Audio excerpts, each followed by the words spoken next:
So, inside the mind of a woman with ADHD, what is it like? What is your mind like? What do you think about? And how do you think? I describe it to people as being like a mobile phone constantly looking for signal. So it's constantly searching for signal until its battery dies. And for me, that's kind of constantly what it's like, constantly looking for that connection. And then that mental exhaustion just means that I kind of shut down.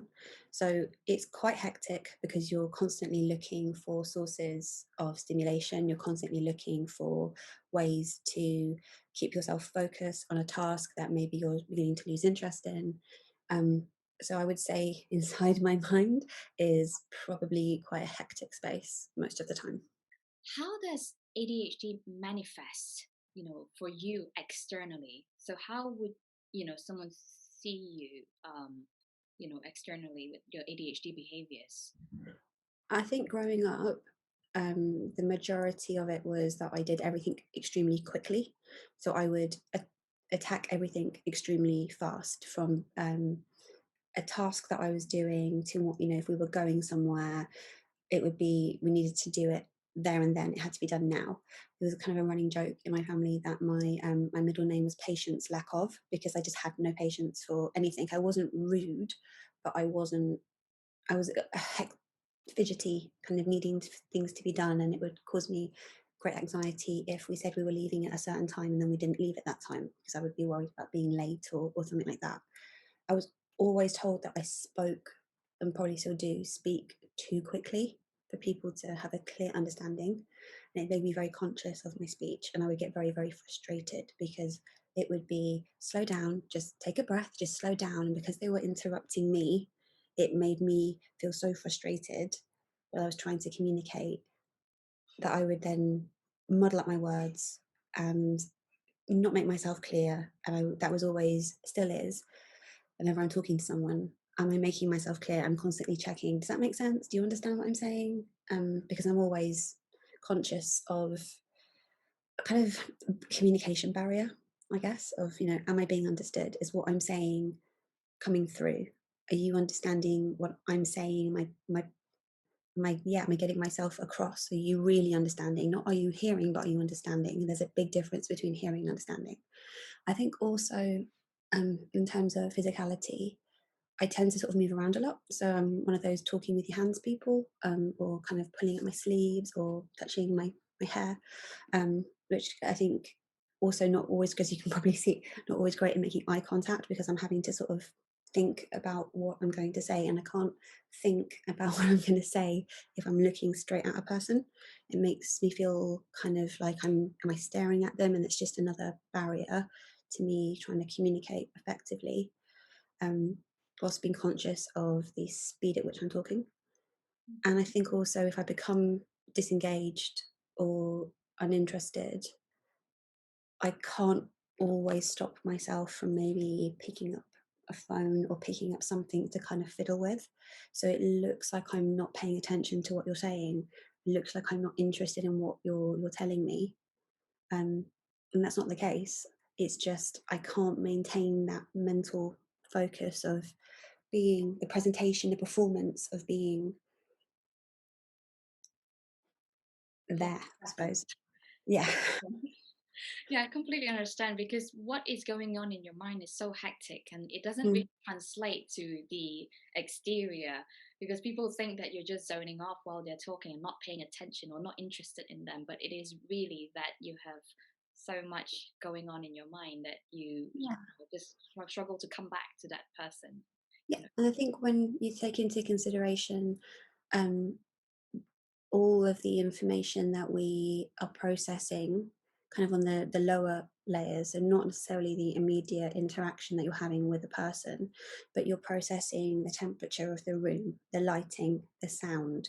You're processing, is there something happening over there that you might be in your peripheral? You're processing how you're presenting yourself, and that is draining.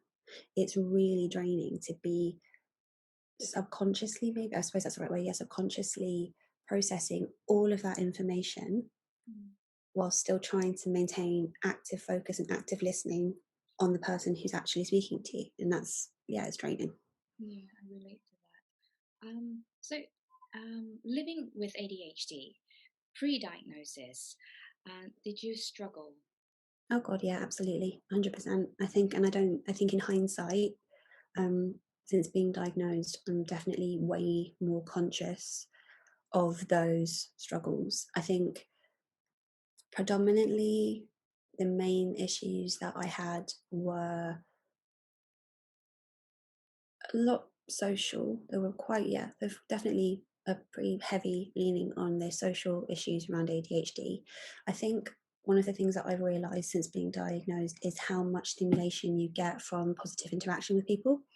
And the fact that when and I used to put it down to being an introvert, but actually now I'm not so sure I am an introvert. I don't believe I'm necessarily an extrovert, but I'm not sure I'd necessarily class myself as an introvert because when I'm around certain people and that I don't feel drained by the social interaction with them, maybe because their demand on me is lower, I don't know, but those positive brain chemicals and that nice sort of surge of dopamine and feeling alert and kind of engaged with people, it happens very rarely with very specific people, but it keeps you kind of going, ticking over. And then the jobs that I have had previously have been always had like a customer service or like a social element to them. And so when you're having those kind of like sporadic interactions with people, you don't realize kind of how much performance you're doing and therefore how draining that kind of is. And so I would have these tremendous mood crashes where then people would be kind of put off by me and be like, oh, what's wrong with her? Why is she moody? Why is she grumpy? And they're kind of not taking into consideration that I've just spent the last however many hours doing a job that's required me to do something that drains me. And that's not my fault that it drains me. I think also when it comes to kind of executive functioning skills with people with ADHD, and especially kind of task management, time management, they can be quite tricky to sort of deal with on a day-to-day basis. And so you we're very good at focusing on the immediate of what needs to be done in front of us if we're engaged in it. But those kind of other things that kind of lurk around you, the day to day kind of bits and bobs, you kind of say you'll come back to and you don't, and then they pile up and pile up and pile up, and that can become really overwhelming and kind of really then have a strong effect on you. Yeah. I think with living with ADHD pre diagnosis, I'm definitely kind of proud of myself for how much I did do. Um, and I'm kind of quite angry also about the fact that I didn't know sooner. I think knowing I had ADHD early on in life, I would have probably have developed better strategies and better coping mechanisms for dealing with what I'm now dealing with as a woman in her 30s with ADHD. Yeah, well, I would say that you are still very young, and having this diagnosis has opened up, a different world to you, and you're exploring photography and your artistic pursuits at the moment, which is great. And you never know what's around the corner, right? True. I think definitely having having that kind of those hyper focuses, those moments where prior to understanding what hyperfocus was, there's moments where I would kind of do those deep dives into a subject and kind of get very, very absorbed in it. I think they've made me a more rounded and more interesting person in a lot of ways in terms of the bits of trivia and general knowledge that I know. But being able to kind of hone that and being able to kind of give myself direction and kind of work on that focusing muscle so that when I kind of am attacking a project and it constantly still links back to my main passion, which is photography, that's been really a rewarding thing to kind of be able. Would you say that your creative pursuits were a result of you channeling your interests and skills, because of your ADHD, rather than in spite of it, to like sort of help you succeed?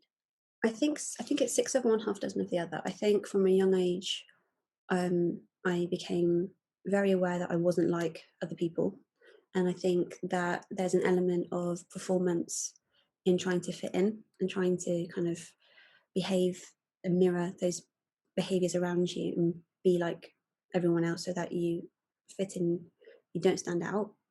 And I think because I kind of mastered that to an extent, those sort of creative things, especially when it came to performance, really I was encouraged, and I would go to sort of like the Saturday drama classes. I would do drama at school. I would do, you know, workshops on kind of performance over some holidays, be it kind of, either, acting, drama, dance, what have you. I've always been encouraged and had, acknowledgement that I've done well when it comes to a creative pursuit. And I think that positive reinforcement meant that, when I've tried to do something creative, I've usually had good feedback. And so that gives you the dopamine rush. And so you keep going with it because it's stimulating, it's satisfying. So I kind of kept up with that in that regard. When it came to kind of art, I because I have the comorbidity of being dyslexic and dyspraxic, anything to do with kind of painting and drawing, no matter how much I enjoyed it, I never got that positive feedback. So I never got that kind of like, yep, you did great. Oh, that's beautiful. Oh, well done. Good job. I never really got that. I kind of got, yeah, this needs work. And so you kind of take that as rejection in a way. And so I had a very different result with photography. When I started taking photographs, I could very clearly set out and make happen what I was seeing in my mind and take a photograph as near as damn it to what I was envisioning. And then you see the result and it's like, oh, okay, yeah, that's actually what I was thinking. And that's so satisfying. And be it with film photography or digital photography, being able to actually have your vision, for want of a better word, your vision actually be in front of you, presented as near as damn it as you could actually make it. That's so satisfying, and that kind of keeps me coming back to it. So that kind of skill develops as a result, and you feel really good about it, so you keep doing it, and it's just that cycle. Yeah, I understand what you're saying actually, because like there's so many elements, so many different things, like sections to art. It's not just watercolor painting. It's not just, like collage or sculpting or whatever, because it takes time for us to find an element of artistic pursuit that will give us this immediate motivation and an immediate Yeah. reward to think that we're good at this, right? And we Mm. will pursue it. And the early years of like being criticized or whatever, for something that we didn't do well, and might just be something that didn't really suit us, but we Yeah. took that as a bit of a setback, and then not pursue that at all, until you grow up and then you're old enough to find various different interests, and find one that can give you this immediate reward. Think, Yeah. this is great, and so you would pursue that because of the ADHD, right? Yeah, exactly. And so and like I said, with the hyper focus, being able to do those sort of deep dives and kind of really get absorbed into something means that you do have that tendency to progress in certain areas quite quickly because you're prepared to make the sacrifices to learn and hone and practice and keep going and keep going and keep going because you're getting that positive feedback, because you're getting that sense of satisfaction. And I think that's the thing where it comes to people, neurotypical people or other neurodiverse people dealing with people with ADHD, and how they go about interacting with us and how they go about setting us tasks or things to do, is to kind of understand that, is to understand that how you frame it in a way that gives us that positive feedback Mhm. is what's going to keep us engaged That's right. and get the results from us that you want. It's not that we don't want to do well at a task that we're given, but you've got to pitch it to us and frame it in a way that makes it accessible for us so that we can keep going and keep going. Yeah, yeah. Well, really nice talking to you today. Thank you so much for giving me half an hour of your time.